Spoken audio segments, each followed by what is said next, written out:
Salut tout le monde! C'est Tarek de Technologie en Poche. Aujourd'hui, nous allons corriger le devoir de contrôle numéro 1 pour la deuxième science et la deuxième technologie de l'informatique. Mais avant de commencer, je vous conseille de mettre cette vidéo en pause et aller télécharger le devoir et essayer de répondre aux questions posées avant de poursuivre la suite de cette vidéo. Vous trouverez dans la description ci-dessous le lien de téléchargement. Allez! Attachez votre ceinture et surtout ne ratez pas des questions et je vous garantis que vous allez réussir l'examen de technologie. Avant de commencer, jetons un coup d'œil rapide au contenu. Alors, le devoir contient 5 pages. Les 2 premières comportent le dossier technique. Les 3 autres pages comportent le travail demandé.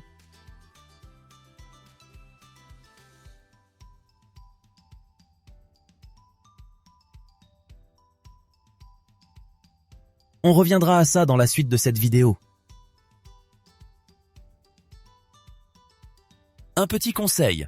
Avant d'essayer de répondre aux questions posées, il est très important de commencer par lire attentivement tous les détails du dossier technique afin de comprendre le fonctionnement du système.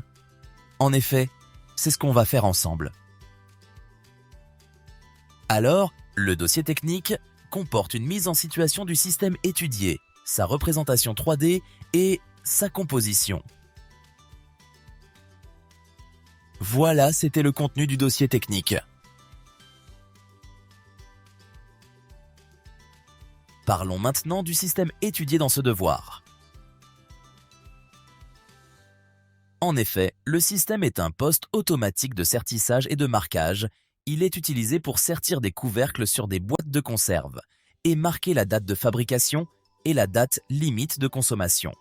Sertir veut dire assembler le couvercle sur le corps de la boîte de conserve.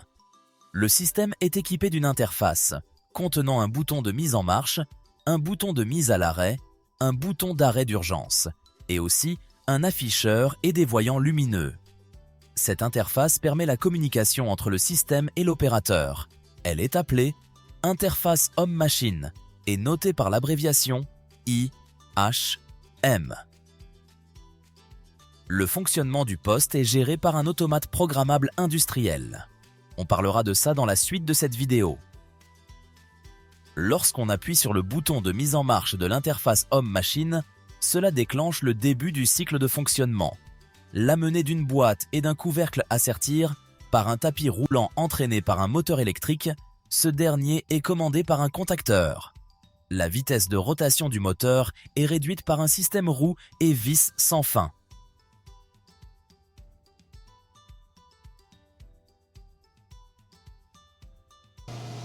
Et la boîte amenée est détectée par un capteur sans fil. La boîte et le couvercle à sertir sont ensuite positionnés sous l'unité de sertissage par un plateau rotatif entraîné par un moteur électrique et un système de transmission de mouvement par poulie et courroie crantée. Les informations de positionnement sont fournies par un capteur actionné par un galet chaque quart de tour. Avant de sertir le couvercle sur la boîte, le système bloque cette dernière par sortie de la tige d'un vérin pneumatique à double effet, commandé par un distributeur.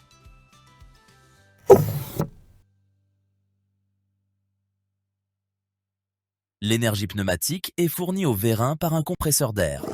Ce dernier alimente le distributeur en énergie pneumatique qui à son tour distribue cette énergie au vérin. L'air sous pression fait déplacer alors le piston. Ce déplacement provoque la sortie de la tige du vérin.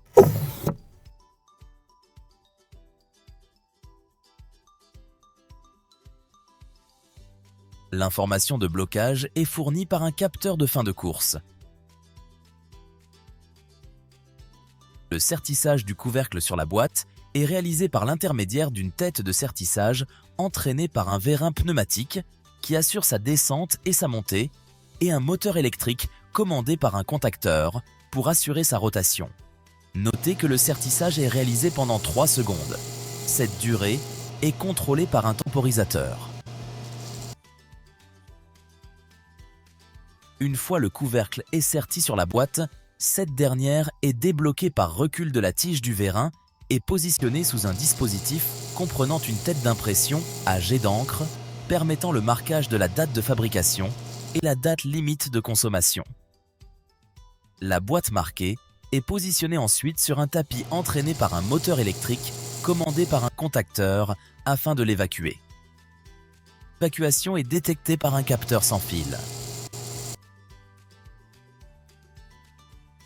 Allez, reprenons maintenant le cycle de fonctionnement depuis son début.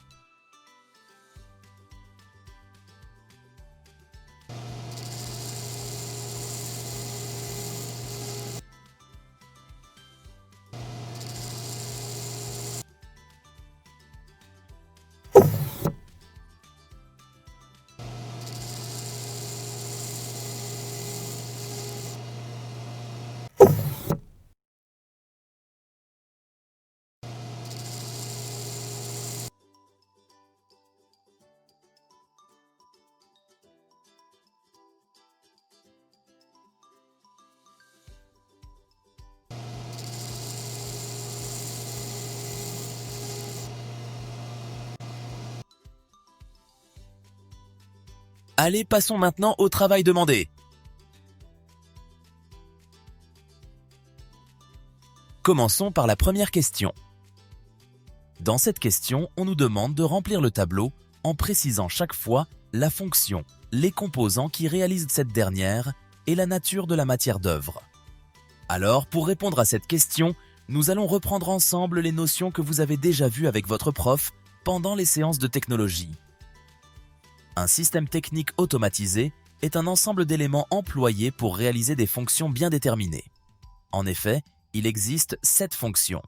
Ce sont les fonctions de la chaîne d'information et la chaîne d'énergie que vous avez déjà vues avec votre prof. Vous vous rappelez encore de ça? Non? C'est pas grave, on reviendra à tout ça dans la suite de cette vidéo. Alors, la chaîne d'information comporte les éléments qui sont chargés d'acquérir les informations, de traiter ces dernières et de communiquer des informations vers l'utilisateur et aussi des ordres vers la chaîne d'énergie. En revanche, la chaîne d'énergie comporte les éléments qui sont chargés d'alimenter le système en énergie, de la distribuer, de la convertir et de la transmettre. Nous allons à présent identifier les éléments du poste automatique de sertissage et de marquage qui exécutent chacune de ces fonctions. Allez, commençons par les éléments de la fonction « Acquérir ». Alors, identifions les éléments qui permettent au système d'acquérir les consignes provenant de l'utilisateur, de prélever les informations sur son milieu extérieur, et aussi les informations sur les opérations de sertissage et de marquage de la boîte. Regardons de près notre système.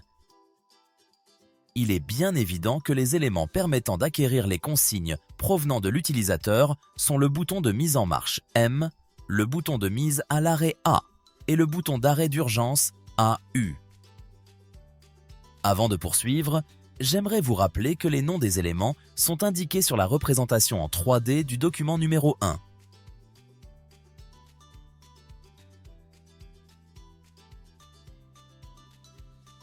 Et sur la composition du système dans le document numéro 2.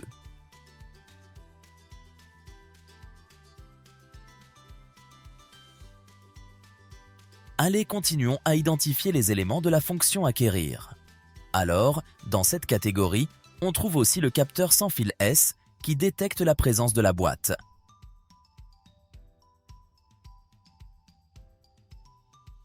Les deux capteurs L10 et L11 qui fournissent les informations de blocage et de déblocage de la boîte.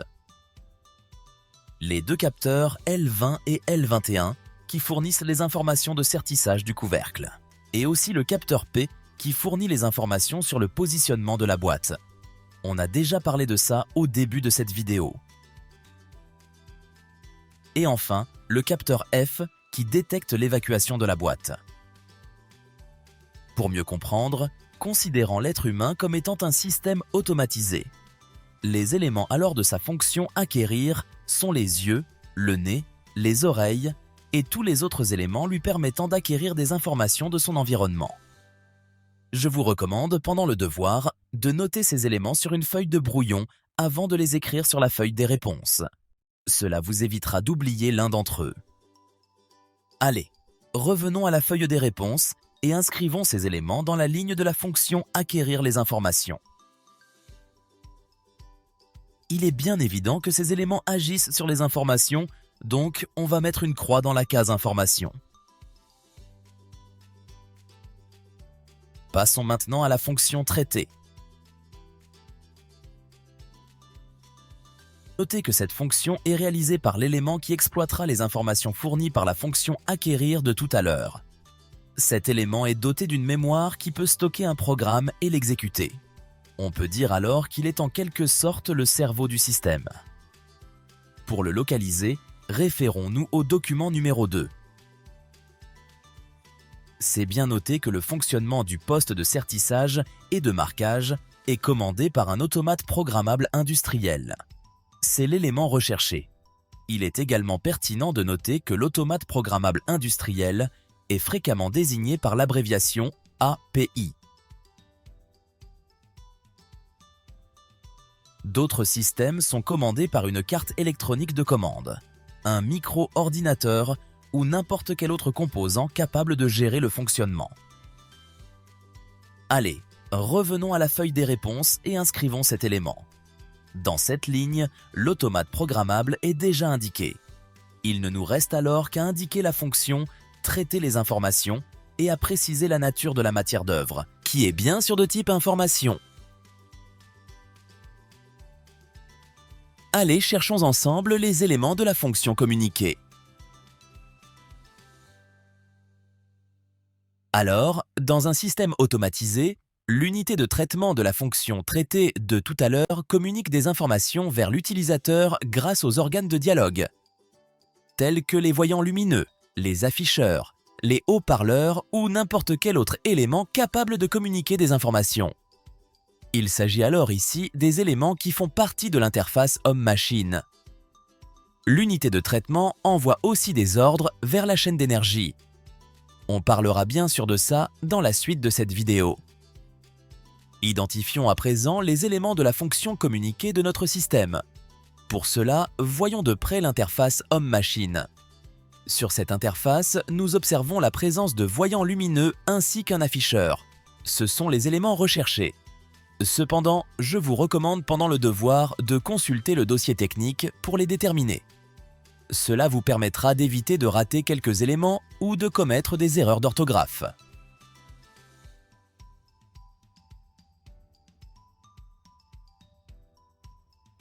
Alors, il est indiqué dans ce paragraphe que l'interface homme-machine comporte des voyants lumineux et un afficheur. Avant de revenir à la feuille des réponses, j'aimerais vous rappeler aussi que les ordres sont communiqués vers la chaîne d'énergie à l'aide des fils électriques, appelés aussi fils de connexion. Allez, revenons à la feuille des réponses. Les composants de la fonction communiquer sont déjà inscrits dans cette ligne. Alors, on va juste inscrire « Communiquer les informations ». Identifions maintenant les composants de la fonction « Alimenter ». Comme son nom l'indique, cette fonction a pour rôle d'alimenter le système en énergie. Notons d'abord qu'il existe plusieurs formes et sources d'énergie.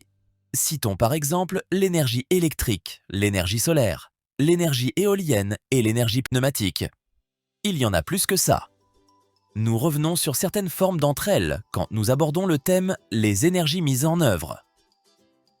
Pour cela, n'oubliez pas de s'abonner à la chaîne pour recevoir une notification à chaque nouvelle vidéo. Pour le poste de sertissage et de marquage, certains composants fonctionnent avec de l'énergie électrique, comme par exemple les moteurs MT1, MT2, MT3 et MT4. Les voyants lumineux, l'afficheur et l'automate programmable. Notre système doit comporter alors des composants qui ont pour rôle de lui apporter de l'énergie électrique. Il s'agit ici du prise de secteur qui fournit ce courant. C'est le premier élément de la fonction alimenter. Par ailleurs, certains composants du système exploitent l'énergie pneumatique, notamment les vérins pneumatiques C1 et C2. Cette forme d'énergie est fournie par le compresseur d'air, constituant ainsi le deuxième élément de la fonction alimenter. Notons que pour d'autres systèmes, on peut trouver d'autres éléments qui réalisent cette fonction comme par exemple une pile, une batterie ou n'importe quelle autre forme ou source d'énergie. Les composants de la fonction alimentée sont déjà inscrits sur la feuille des réponses dans cette ligne. Alors, on va juste inscrire « alimenter en énergie » et préciser la nature de sa matière d'œuvre qui est bien sûr de type énergie. Nous allons à présent identifier les éléments de la fonction distribuée.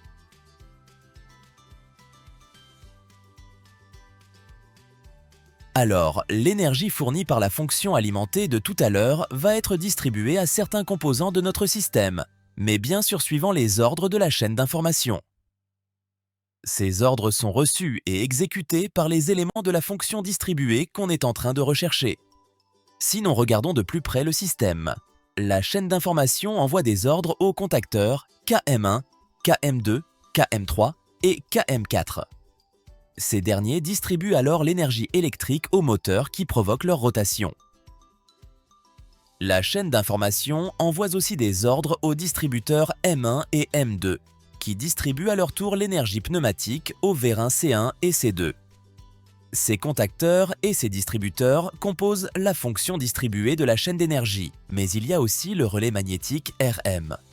Ce composant distribue l'énergie à la résistance chauffante pour marquer la date de fabrication et la date limite de consommation. On peut voir que ce composant n'est pas présent sur le dessin 3D du système, et c'est pour cette raison déjà que je vous recommande toujours de revenir au contenu du dossier technique pour identifier les composants de la chaîne d'information et la chaîne d'énergie. Ici, il est noté que le marquage du couvercle est réalisé par une résistance chauffante commandée par un relais magnétique RM.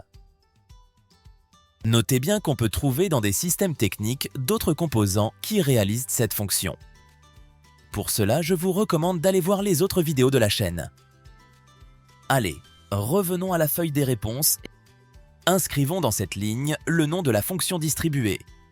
Les distributeurs sont déjà inscrits. Ajoutons alors les contacteurs KM1, KM2, KM3, KM4 et le relais magnétique RM. La matière d'œuvre de cette fonction est bien sûr de type énergie. Passons à la fonction convertir de la chaîne d'énergie. D'abord, j'aimerais vous rappeler que l'énergie électrique et l'énergie pneumatique ne sont pas des formes d'énergie utiles permettant de sertir et marquer le couvercle. Elles sont seulement disponibles sous forme d'électricité et air comprimé, et elle doit être convertie par les actionneurs du système en une forme d'énergie utilisable pour produire ainsi l'effet attendu. Dans cette catégorie, on trouve alors les moteurs MT1, MT2, MT3 et MT4 qui transforment l'énergie électrique fournie par les contacteurs en énergie mécanique de rotation, permettant ainsi l'amener des boîtes, leur positionnement et leur évacuation, et aussi le sertissage du couvercle. Mais il n'y a pas que ces composants. Il y a aussi les vérins pneumatiques C1 et C2 qui transforment l'énergie pneumatique fournie par les distributeurs en énergie mécanique de translation permettant le blocage et le déblocage de la boîte et le sertissage du couvercle. Nous avons identifié tous les composants de la fonction convertir, n'est-ce pas? Non. Il y a aussi la résistance chauffante R qui convertit l'énergie électrique en énergie thermique, permettant ainsi le marquage de la date de fabrication et la date limite de consommation sur le couvercle. On a déjà parlé de ça quand on a abordé la fonction distribuée. Vous vous rappelez encore? Génial! Revenons alors à la feuille des réponses et cherchons la ligne réservée à cette fonction. Le nom de la fonction est déjà inscrit. Ajoutons alors les moteurs MT1, MT2, MT3 et MT4, et aussi la résistance chauffante R et les vérins C1 et C2. Tout comme les fonctions alimentées et distribuées, la nature de la matière d'œuvre est aussi de type énergie. La dernière fonction de la chaîne d'énergie étant la fonction transmettre. Pour mieux comprendre l'utilité de cette fonction dans les systèmes automatisés, voyons ensemble les principaux composants qui permettent de positionner la boîte. Ces composants sont le moteur électrique MT4 et le plateau rotatif. On peut remarquer ici que l'axe du moteur tourne à une grande vitesse qui atteint même des centaines de tours par minute. Par contre, on souhaite que le plateau tourne lentement. Ainsi, on a besoin d'un système qui nous permet de réduire la vitesse de l'axe du moteur. C'est là qu'on trouve le système de transmission par poulie et courroie crantée. Je vous rappelle que vous avez déjà vu ce système avec votre prof l'année dernière. En effet, il n'y a pas que ce système de transmission dans le poste de sertissage et de marquage. Il y a aussi deux systèmes de transmission par roue dentée et vis sans fin qui ont pour rôle de réduire les vitesses et de transmettre le mouvement de rotation des axes des moteurs MT1 et MT3.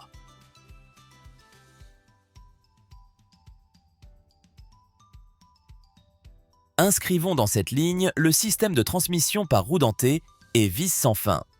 Le nom de la fonction transmettre et le système de transmission par poulie et courroie crantée sont déjà inscrits. La matière d'œuvre est de type énergie. On va mettre une croix dans la case énergie. Voilà, c'est tout pour la première question. C'était un peu long, je sais, mais c'était très bien détaillé aussi. Allez, passons à la question numéro 2. Vous allez voir que la réponse à cette question ne va pas prendre beaucoup de temps, mais bien sûr à condition que vous avez bien répondu à la question précédente. Parce qu'on va tout simplement copier les éléments du tableau de la question précédente dans la chaîne fonctionnelle de cette question. Mais avant de commencer, on va revenir à ce que vous avez déjà vu pendant les séances de technologie en classe. Alors, la chaîne fonctionnelle est composée de deux parties. La première est appelée la chaîne d'information et la deuxième est appelée la chaîne d'énergie.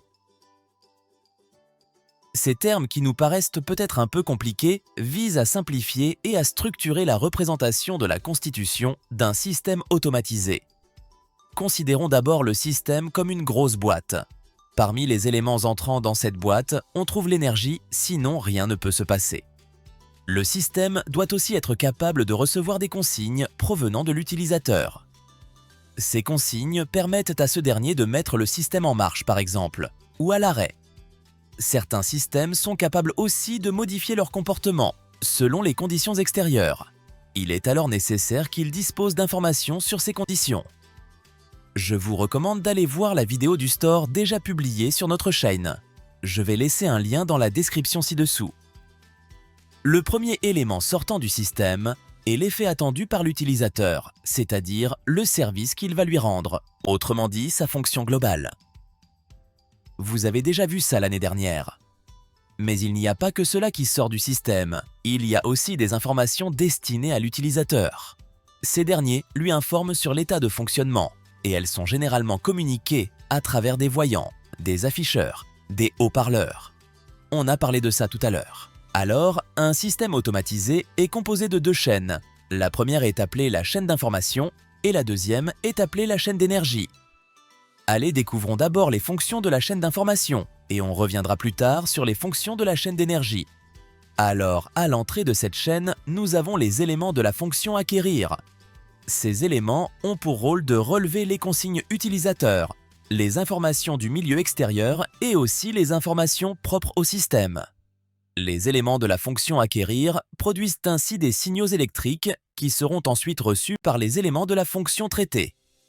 Cette dernière traite ces informations et envoie ainsi des ordres vers la chaîne d'énergie et aussi des informations destinées à l'utilisateur. En effet, ces ordres et ces informations sont communiqués par les éléments de la fonction communiquée.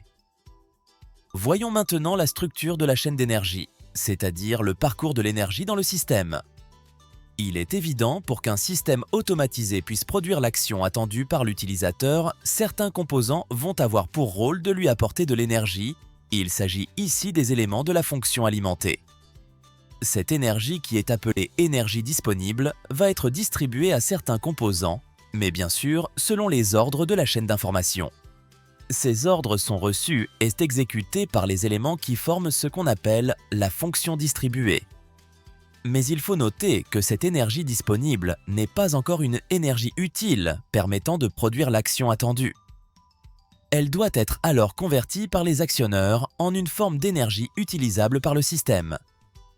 Cette tâche est réalisée par les éléments de la fonction convertir. Certains composants du système ont pour rôle de transporter l'énergie utile jusqu'à l'endroit où l'action est réalisée. Ces composants forment ce qu'on appelle la fonction transmettre.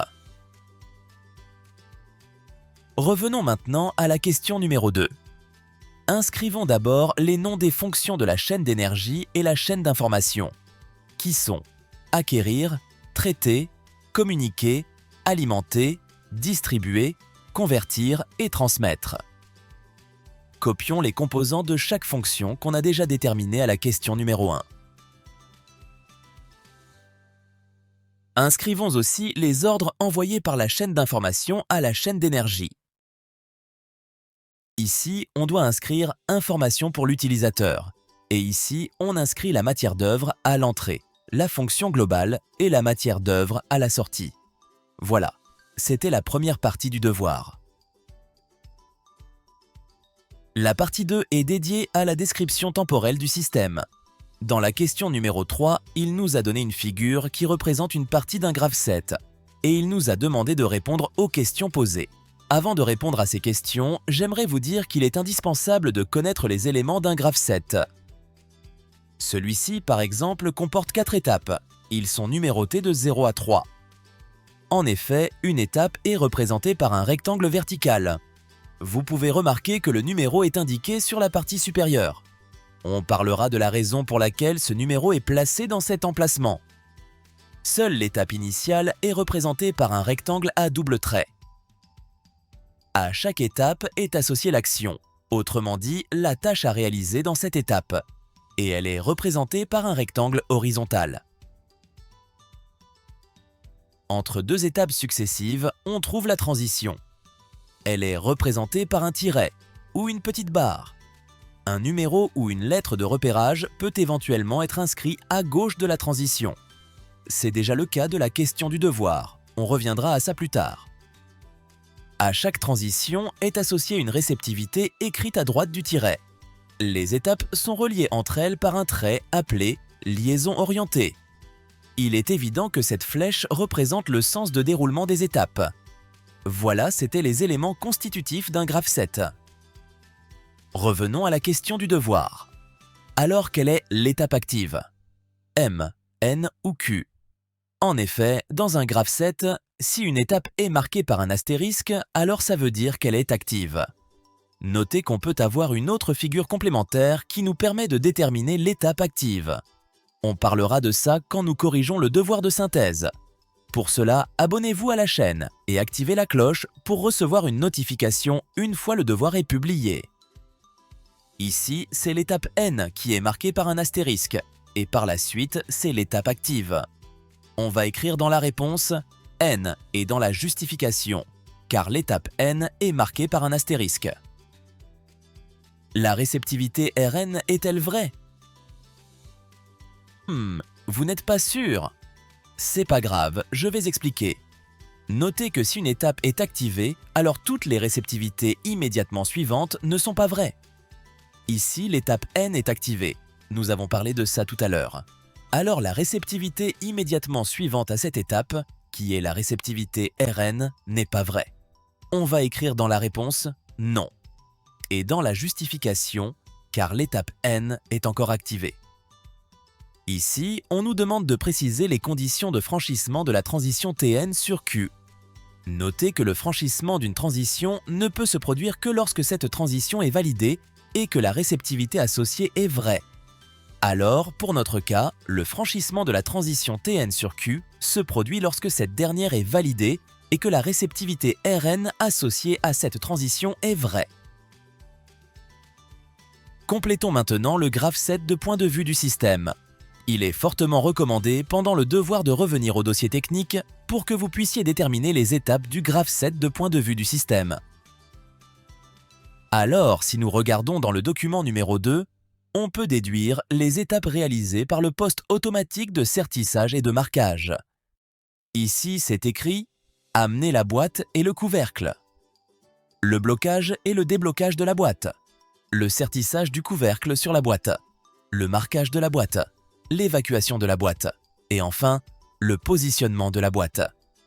Notez que la dernière étape se produit plusieurs fois pendant le fonctionnement. Allez, reprenons maintenant le cycle de fonctionnement depuis son début.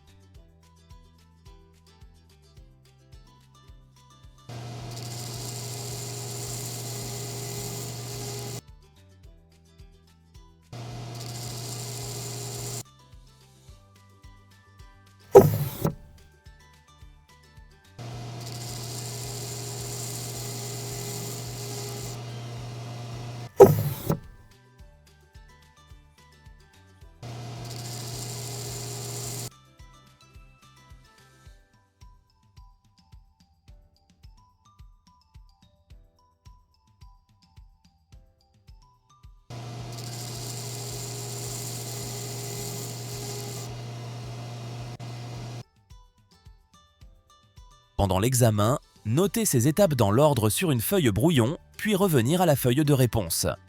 Ainsi, vous éviterez de manquer des étapes ou de les disposer incorrectement dans le graphset.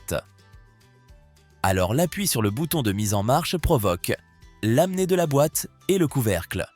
C'est l'étape numéro 1, mais il faut noter d'abord que les actions sont toujours formulées par un verbe à l'infinitif. Pour cela, on va écrire dans l'étape 1 « amener une boîte et un couvercle ».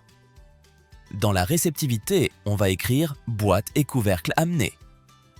Notez aussi que les réceptivités sont toujours formulées par des expressions au participe passé. Maintenant, en se basant sur ces deux règles, on va rédiger les étapes et les réceptivités restantes de la même manière. Alors, pour l'étape 2, on va écrire « positionner la boîte ». Et pour la réceptivité, on écrit « boîte positionnée ». Ensuite, « bloquer la boîte » et « boîte bloquée ». Pour l'étape 4, on écrit « sertir le couvercle sur la boîte » et la réceptivité « couvercle serti sur la boîte ». Ensuite, débloquer la boîte et boîte débloquée. Une fois débloquée, la boîte est positionnée sous l'unité de marquage. Pour cela, on va écrire dans l'action de l'étape suivante « positionner la boîte à marquer » et dans la réceptivité immédiatement suivante à cette étape « boîte à marquer positionnée ». Ensuite, marquer la boîte et boîte marquée. Une fois marquée, la boîte doit être positionnée sur le tapis d'évacuation. Pour cela, on va écrire ici « positionner la boîte marquée » et « boîte marquée et positionnée ». La dernière étape, c'est l'évacuation de la boîte. Alors on va écrire « évacuer la boîte » et pour la réceptivité, on écrit « boîte évacuée » et le système revient bien sûr à l'étape initiale. Alors, représentons la liaison orientée qui indique le sens de déroulement des actions. Dans la quatrième et dernière question, on va compléter le graphset de point de vue de la partie opérative et le graphset de point de vue de la partie commande. Pour ce faire, il est essentiel de connaître au préalable les éléments qui seront utilisés pour ces deux graphsets. Nous allons les identifier ensemble. Pour les actions du graphset du point de vue de la partie opérative, nous utilisons les éléments de la fonction « convertir », c'est-à-dire les actionneurs. Ces composants ont déjà été déterminés lors de la réponse à la question numéro 2 du devoir. Quant aux réceptivités, nous utiliserons les éléments de la fonction « acquérir ». En revanche, pour les actions du graphset du point de vue de la partie commande, nous faisons appel aux éléments de la fonction « distribuer », à savoir les préactionneurs. De plus, pour les réceptivités, nous utiliserons également les éléments de la fonction « acquérir ».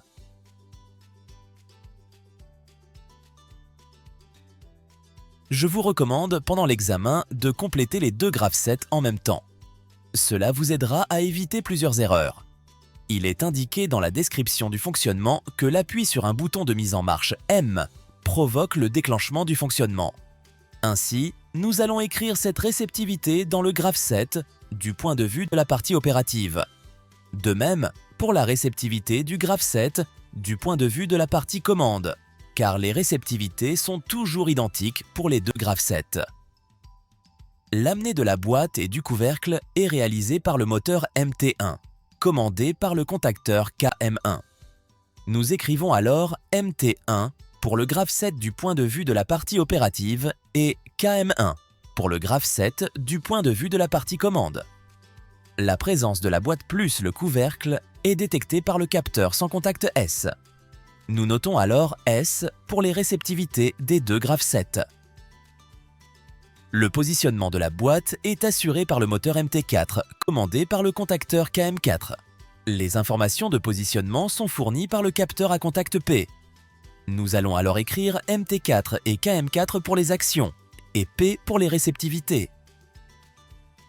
Pour pouvoir sertir le couvercle sur la boîte, on doit d'abord bloquer cette dernière. Cette tâche est assurée par la sortie de la tige du vérin C1. Ainsi, on va écrire dans l'action de l'étape 3, SC1. Notons que la sortie est désignée par la lettre majuscule S et que le recul est désigné par la lettre majuscule R. Ainsi, SC1 signifie sortir la tige du vérin C1 et RC1 signifie reculer la tige du vérin C1. Cela s'applique bien sûr à tous les vérins pneumatiques. Pour le graphe 7 du point de vue de la partie commande, on va noter dans l'action le préactionneur associé au vérin C1, qui est le distributeur M1. Notons que les ordres envoyés par la partie commande vers le distributeur M1 sont notés respectivement par 12M1 pour le recul de la tige du vérin et 14M1 pour la sortie de la tige du vérin C1. Ainsi, on va écrire 14M1. L'information de blocage est fournie par le capteur L11. Le sertissage du couvercle sur la boîte est assuré par le vérin C2 commandé par le distributeur M2 et un moteur MT2 commandé par le contacteur KM2. Le sertissage du couvercle est réalisé pendant 3 secondes. Ça veut dire que le système doit attendre 3 secondes avant de reculer la tige du vérin C2. Cette durée est contrôlée par un temporisateur T. Écrivons alors dans l'étape 4 du premier graphe 7, MT2 et SC2. Et dans le deuxième graphe 7, KM2 et 14M2. L'information de sortie de la tige du vérin est fournie par le capteur L21. Dans l'étape 5, on doit écrire T, c'est la désignation du temporisateur. La réceptivité immédiatement suivante à une action de temporisation est désignée par la lettre T en minuscule suivie d'une barre oblique, suivie du numéro de l'étape, suivie d'une barre oblique, suivie de la durée de cette action. La durée est notée en secondes. Cette réceptivité peut être aussi désignée par la durée en secondes suivie d'une barre oblique suivie par la lettre X en majuscule et le numéro de l'étape. Je vais utiliser cette désignation. Dans l'étape 6, on va écrire comme action MT2 et RC2 pour le graphe 7 du point de vue de la partie opérative et KM2 et 12M2 pour le graphe 7 du point de vue de la partie commande. Les informations de recul de la tige du vérin C2 est fournie par le capteur L20. Une fois que le couvercle est serti, la boîte est débloquée afin d'être déplacée vers l'unité de marquage. Cette tâche est bien sûr assurée par le recul de la tige du vérin C1.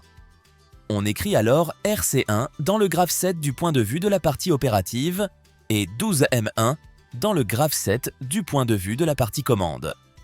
L'information de déblocage est fournie par le capteur L10. Alors la boîte est positionnée ensuite sous l'unité de marquage par rotation du plateau. Cette rotation est assurée par le moteur MT4 commandé par le contacteur KM4.